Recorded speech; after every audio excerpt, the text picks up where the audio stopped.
Koreyaning ozg'in kiyim sotadigan magazinini bugun sizlarga obzor qilib bermoqchiman. Ketdik.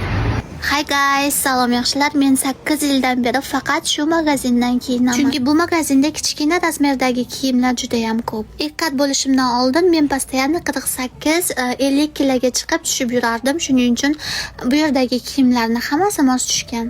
Ko'rib turganingizdek kichkina mayochkalar ham 60 ming 90 ming so'm bo'lib yotibdi. Mana ko'ylak juda ham yoqdi menga, ham qimmatmas ekan. Qo'ltig'imni qorayganini o'chirib olsam, bemalol kiyib yuraman. Shimlar 166 mingdan ekan, menimcha O'zbekistonga qaraganda ozgina arzonroq bo'lsa kerak, nima deb o'ylaysizlar? Shu yili Koreyada shunaqa kalta shortiklar juda ham moda bo'ldi, lekin narxi ozgina qimmat ekan. Mana kiyimni rezinkasi bilan birga sotarkan qoyil. Diqqat bo'lishimdan oldin mana shunaqa yarimta futbolkachalarni maza qilib kiyib menimcha bunaqa lyamka maykachalar o'zbek so'miga qaraganda ancha qimmat. Voy, mana futbolkalar juda ham yoqdi menga, maza qilib kalta shortiklar bilan kiysa bo'ladi. Koreyaning kalta va uzun yubkalariga 1 dan 10 gacha baho berib keting. Men esa shunaqa shortik kiyib ko'rdim. Voy, mana narsalar juda ham moda bo'lgan hozir Koreyada. Har xillaridan bor ekan, shimni tepasiga shunaqa qilib boylab oladi. Men ham haligi kalta shortikni tepasiga boylab ko'rmoqchi bo'ldim. O'zi ham dehqoncha stil bo'lib qoldi. Shunaqa qilib shu shortikni olishga